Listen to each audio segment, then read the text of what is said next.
नमस्कार, मैं अभिषेक उपाध्याय। आप देख रहे हैं टॉप सीक्रेट।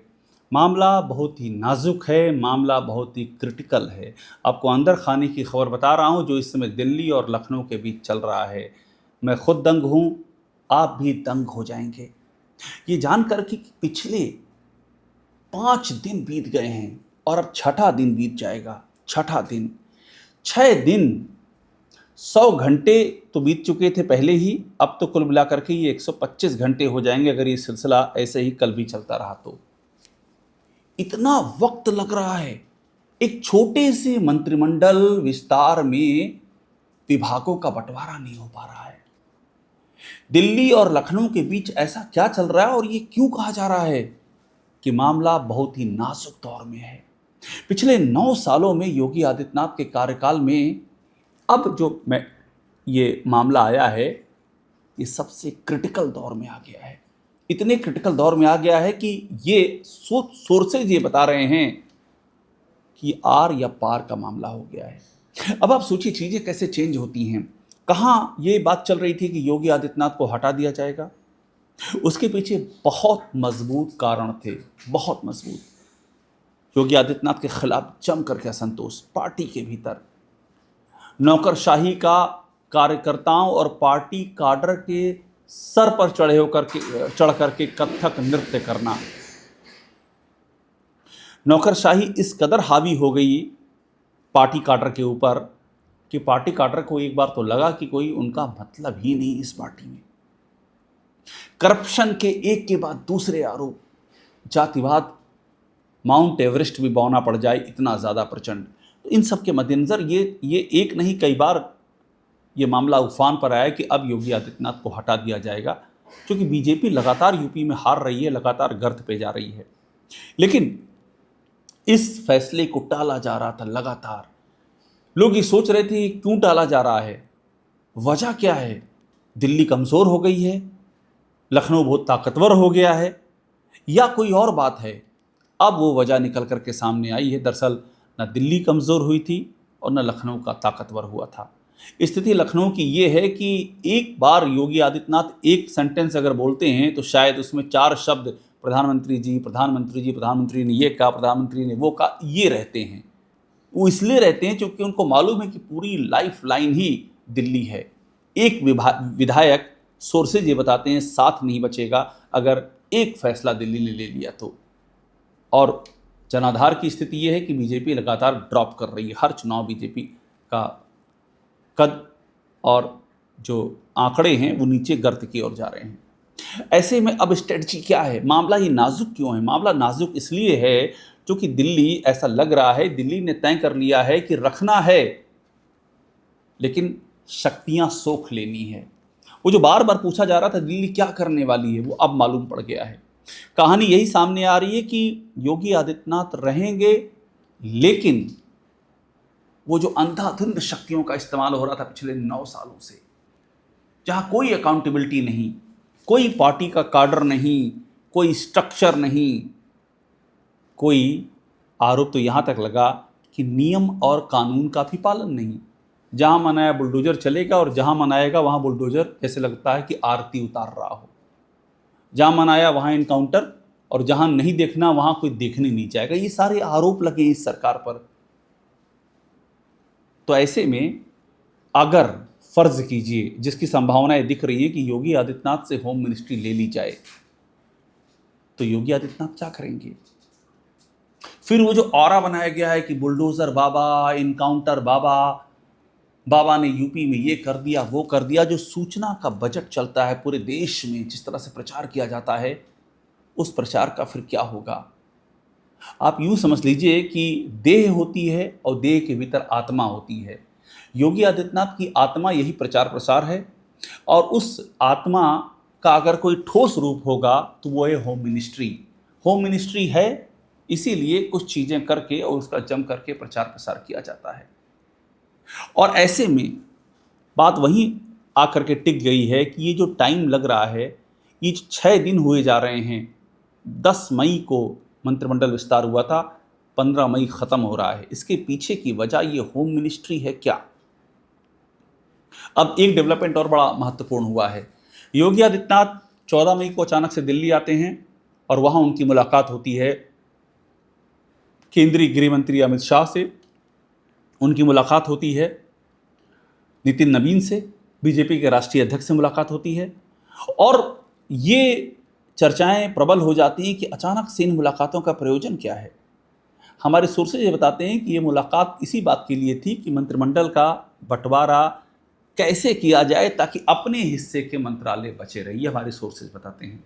होम न जाने पाए, चर्चा यहाँ तक है कि पीडब्ल्यूडी बचा रहे, पीडब्ल्यूडी न जाने पाए और सूचना पर तो कोई हाथ ना रखने पाए, क्योंकि सारी जो इमेज बिल्डिंग है उसका तो स्रोत सूचना ही है। ये तमाम सारी चीज़ें हैं जिनको बचाए रखने की कवायद की बात लगातार चल रही है। और ऐसे में इस सब के बीच में अगर होम छिन रहा है, अगर सूचना छिन रहा है और अगर पीडब्ल्यूडी छिन रहा है तो फिर क्या मतलब रह जाएगा मुख्यमंत्री बनने का, सवाल ही उठ रहा है। इस बीच में डेवलपमेंट और होता है, वो ये होता है कि संजय प्रसाद योगी आदित्यनाथ के एसीएस होम भी संभाल रहे हैं, इंफॉर्मेशन भी संभाल रहे हैं, मुख्यमंत्री कार्यालय भी संभाल रहे हैं। यूपी के सबसे ताकतवर आईएएस माने जाते हैं संजय प्रसाद। वो चले जाते हैं नितिन नवीन के पास गुलदस्ता लेकर के, और जब वो गुलदस्ता लेकर के जाते हैं तो तस्वीर सामने आती है और लोग दंग रह जाते हैं। ये कैसे हो सकता है? एक आईएएस बीजेपी के राष्ट्रीय अध्यक्ष से बीजेपी के राष्ट्रीय कार्यालय में मिले और गुलदस्ता सौंपे, उसकी फोटो आए, फोटो पब्लिक डोमेन में आए, ये हो सकता है क्या? और आखिरकार ऐसी जरूरत क्या पड़ गई? एक दिन पहले तो मिले थे योगी आदित्यनाथ नितिन नवीन से, संजय प्रसाद किस कैपेसिटी में मिलने आ गए? मिलना होता तो ब्रजेश पाठक मिलने आते, डिप्टी सीएम हैं। मिलना होता तो केशव मौर्य मिलने आते, डिप्टी सीएम हैं। मिलना होता तो पंकज चौधरी मिलने आते, प्रदेश अध्यक्ष हैं। ब्रजेश पाठक, केशव मौर्य और पंकज चौधरी को छोड़ करके संजय प्रसाद कैसे पहुंचते हैं मिलने के लिए बीजेपी के राष्ट्रीय अध्यक्ष से? संजय प्रसाद क्या कोई संदेशा लेकर के आए थे? क्या संजय प्रसाद जो उनसे कहा था, जो योगी आदित्यनाथ से कहा गया था एक दिन पहले, बीजेपी के राष्ट्रीय अध्यक्ष ने जो कहा था कि ये कर देना है, क्या उसके खिलाफ कोई असहमत का खांचा लेकर के आए थे कि नहीं ये इस पे हम सहमत नहीं हैं, ये मंत्रालय इन्हीं लोगों को नहीं दे सकते हैं, इन्हीं लोगों पर ये देखिए आरोप हैं, ये लोग गड़बड़ हैं, इनके पास जाने से स्थितियां खराब हो जाएंगी, मेरे पास रहने दीजिए? क्या सवाल उठ रहा है, क्या इसलिए संजय प्रसाद आए थे? और आप सोचिए, ये अनप्रेसिडेंटेड है, न भूतो न भविष्यति। ऐसा कब हुआ होगा? एक छोटा सा विस्तार है और 5 दिन बीत चुके हैं, 6ठा दिन बीत रहा है और मंत्रिमंडल में विभागों का बंटवारा नहीं हो पा रहा है। तो आप उसी क्रक्स पे आ जाइए कि क्या जो मैं कह रहा हूं मामला नाजुक है। वो दौर आ गया है कि योगी आदित्यनाथ रहेंगे लेकिन पावर कंट्रोल किए जाएंगे। ये जो बेलगाम पावर हो गया था, पीडब्ल्यूडी मंत्रालय जो योगी आदित्यनाथ का, उसमें क्या क्या नहीं हुआ है। हमने 9 सीरीज की है। कुछ दिन पहले नियम बदल दिए जाते हैं और फिर एक ही दिन हजारों करोड़ के टेंडर दे दिए जाते हैं। अखबारों में हमने स्टोरी ब्रेक की, उसके बाद अखबारों में भी छपा कि अरबों का घाटा ये जो हो रहा है, लेकिन योगी आदित्यनाथ आंख बंद करके बैठे रहे। क्यों? पीडब्ल्यूडी में -75, टेंडर की कीमत का 75% कम पर टेंडर अलॉट किसने किए, किसको फायदा पहुंचाया गया? हमने स्टोरी दिखाई, बाद में कैंसिल हुए कुछ टेंडर, मगर योगी आदित्यनाथ खामोश रहे। एक्शन क्यों नहीं लिया? इन सारे ये जो आरोप उठे लगे, घपले घोटाले, किसका फायदा किसको हुआ, किसको फायदा मिल रहा है? सवाल तो यही उठ रहा है। एक और मंत्रालय योगी आदित्यनाथ के पास, खनन मंत्रालय, सीएजी की रिपोर्ट में आ चुका है कि खनन में भारी अनियमितताएं हैं, अवैध खनन हो रहा है। तो जिम्मेदारी किसकी है? योगी आदित्यनाथ की है। एक मंत्रालय है सूचना, सूचना में कितना पैसा खर्च हुआ है, किस बात के लिए खर्च हुआ है, किस व्यक्ति की प्रोफाइलिंग के लिए खर्च हुआ है। और सूचना पर तो यहां तक आरोप है कि अपने ही मंत्रियों का कैरेक्टर असैसिनेशन किया गया है। यह आरोप सूचना के ऊपर है। सोचिए। एक और मंत्रालय औषधि प्रशासन योगी आदित्यनाथ के पास, और जब इस मंत्रालय का नाम सुनिए तो कोडीन कफ सिरप को याद कीजिए। योगी आदित्यनाथ की जो प्रशासनिक अक्षमता है, वो जैसा लग रहा है कि चारों ओर तांडव नृत्य कर रही। जिस विभाग का जिम्मा है वहीं कुछ ना कुछ बड़ा सवालों का जखीरा मौजूद है। अक्षमता है, करप्शन के आरोप हैं, अयोग्य अधिकारियों की नियुक्ति का आरोप है और उस पर कोई एक्शन न लेना, अकर्मण्यता की बात भी कही जा रही है। होम का आलम क्या है, जो जिसे कहते हैं योगी आदित्यनाथ के लिए सबसे शरीर की वो नब्ज है जिसके बगैर जीवन का कोई सार नहीं है। उस गृह मंत्रालय के बारे में सुप्रीम कोर्ट कह चुका है कि there is a complete failure of law in Uttar Pradesh, complete failure of law. ये योगी आदित्यनाथ के पुलिस की पुलिसिंग, उनका जो पुलिस विभाग है उस पुलिस के बारे में कहा है सुप्रीम कोर्ट ने।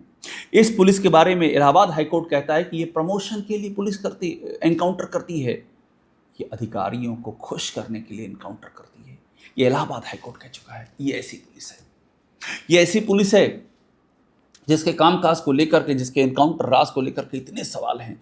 खुद बीजेपी के विधायक मेरे इंटरव्यू में कह चुके हैं 99% एनकाउंटर फर्जी।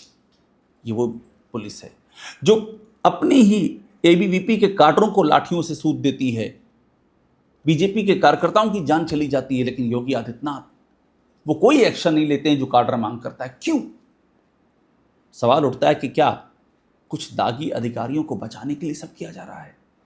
और इस सब के बीच में मूल प्रश्न पे आ जाइए कि अब अगर योगी आदित्यनाथ के पास से ये विभाग लिए जाने की बात है तो कितना बड़ा झटका है योगी आदित्यनाथ के लिए। और इस सब के बीच में एक डेवलपमेंट और होता है। योगी आदित्यनाथ महाराजगंज जाते हैं आज, यानी कि 15 मई को, और वहां पर वो हिंदू युवा वाहिनी का जिक्र कर देते हैं। हिंदू युवा वाहिनी, सोचिए आप, 9 सालों में पहली बार साल 2022 में योगी आदित्यनाथ ऑफिशियली कह चुके हैं कि हिंदू युवा वाहिनी को भंग करते हैं। तो उसके बाद आप हिंदू युवा वाहिनी का जिक्र क्यों कर रहे हैं, वो भी इतने नाजुक समय में? आखिर आप मैसेज क्या देना चाह रहे हैं? सार ये है, समय बहुत ही नाजुक है, बहुत ही क्रिटिकल है, कुछ भी हो सकता है। जो हम लगातार कह रहे हैं, हम रिपोर्ट कर रहे हैं कि दिल्ली और लखनऊ के बीच स्थितियां दो कंप्लीट अपोजिट पोल जैसी हो गई हैं, पूरी तरह से विरोधी ध्रुव। और लखनऊ की सारी कारगुजारियों की दिल्ली को खबर है, रिपोर्ट तैयार है वहां पर। ऐसा लग रहा है क्लाइमेक्स अब होने वाला है, मामला बहुत नाजुक है। यूपी पर नज़र बनाए रखिएगा, यूपी चौंकाने जा रहा है। टॉप सीक्रेट देखते रहिए, लाइक कीजिए, इसे सब्सक्राइब आप ज़रूर कर लीजिएगा।